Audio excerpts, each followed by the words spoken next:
The Young and the Restless. Spoilers, hello. I'm Nikki Newman. Please like, share, and subscribe to my channel.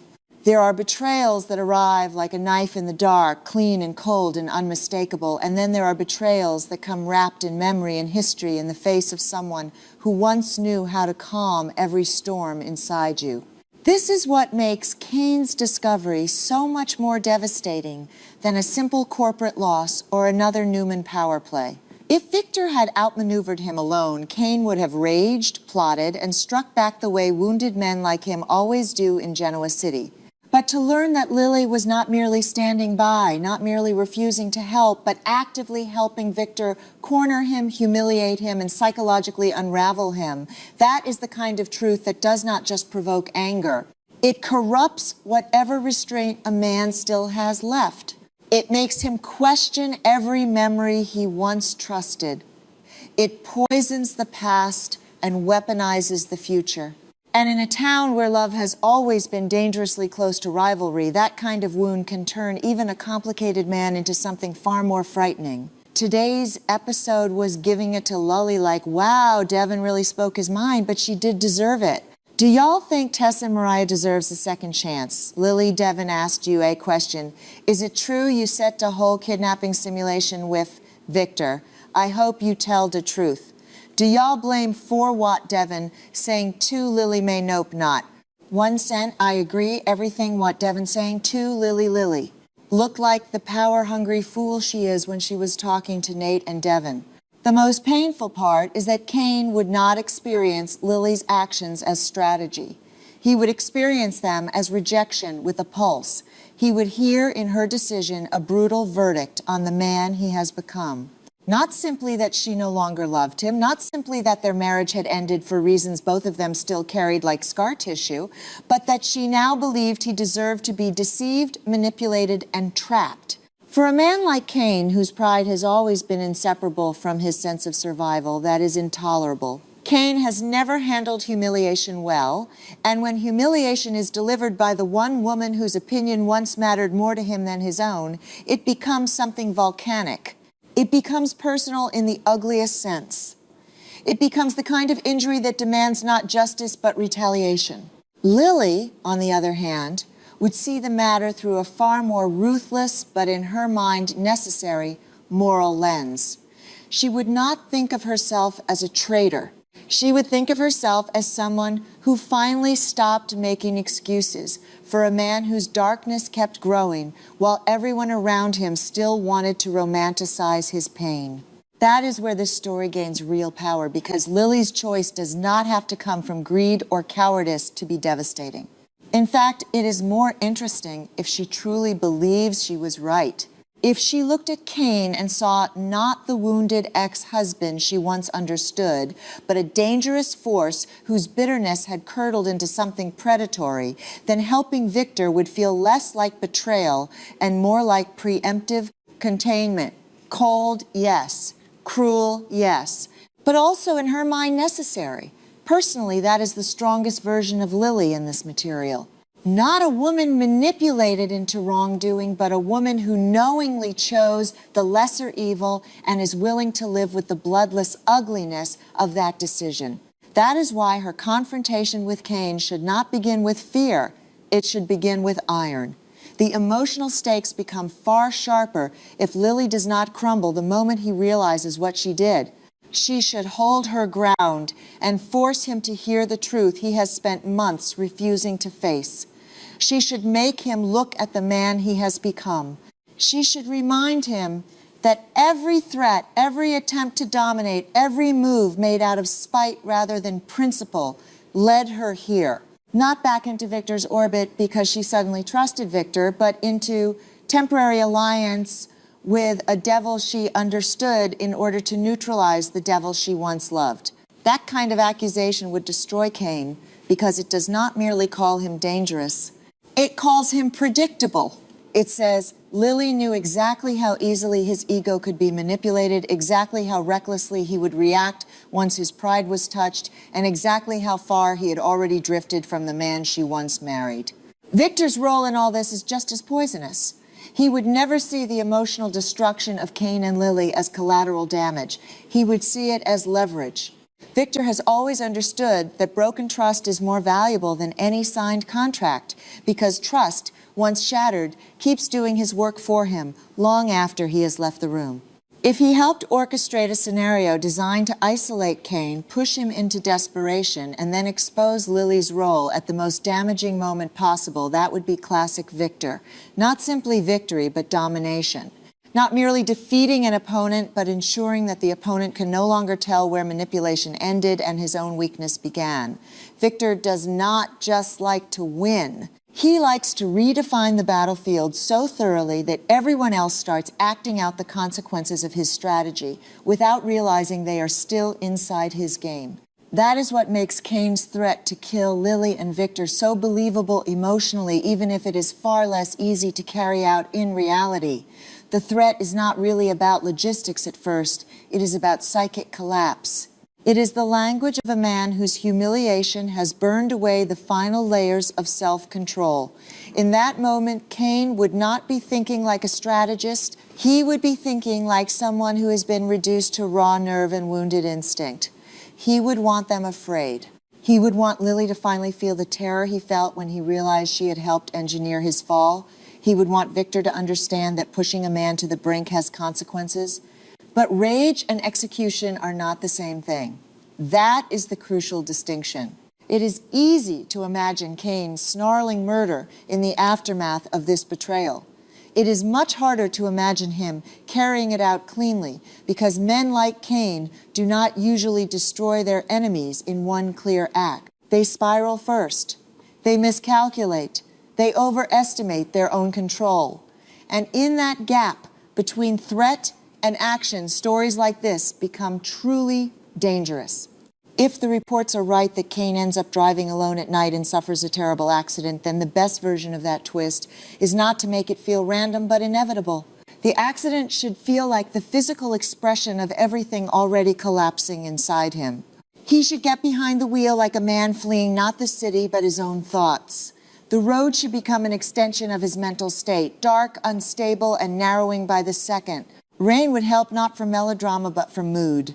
A black stretch of highway headlights breaking against slick pavement, the engine sounding louder than usual because silence has become unbearable. Cain should replay Lily's words again and again until they no longer sound like words at all, but like a sentence passed down on his life. He has changed. He is cruel now. He is someone she wants nothing to do with. For a man already hanging by anger, that kind of rejection becomes disorientation. He is no longer driving toward anything. He is driving away from the last version of himself he can still recognize. The possibility that the accident itself was part of Lily and Victor's plan is where the story becomes truly vicious, and also where it must be handled carefully to remain believable. Personally, I do not think the most compelling version is one where Lily directly wants Cain dead from the outset. That would flatten her. It would turn moral complexity into cartoon evil. A stronger, harsher, more emotionally intelligent version is that Victor anticipated Cain would become unstable once the truth came out, and he quietly prepared the terrain around that instability. Maybe a car was tampered with, not necessarily to kill him, but to frighten him, disable him, or force him into vulnerability. Maybe a route was suggested. Maybe someone tracked his movements. Maybe Victor believed he could control the outcome the way he always thinks he can control outcomes. That would be far more in character and far more chilling, because it leaves room for Lily to realize too late that what she agreed to as psychological warfare had drifted into something darker. Then her guilt becomes real. Then the trap stops being theoretical and starts bleeding. Imagine the emotional force of Lily learning about the crash, not with satisfaction, but with the sudden collapse of certainty. Until that moment, she can defend her choice. She can insist that Cain needed to be stopped, that Victor's methods were harsh but effective, that she did what she had to do. But once metal twists on a roadside and blood enters the equation, all those clean moral lines blur. If Cain nearly dies, Lily cannot hide forever behind the claim that this was only strategy. She has to confront the possibility that she helped unleash something monstrous, even if she did not design every detail. That is where the richest internal conflict lives. Not in cheap remorse, but in the unbearable realization that being right about someone's darkness does not absolve you from the darkness you invited in to destroy them. Victor, of course, would try to contain that panic immediately. He would remind Lily that Cain made his own choices.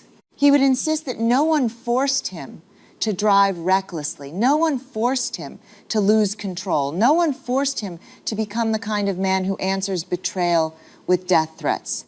And on the surface, Victor would not be entirely wrong. That is what makes him so effective.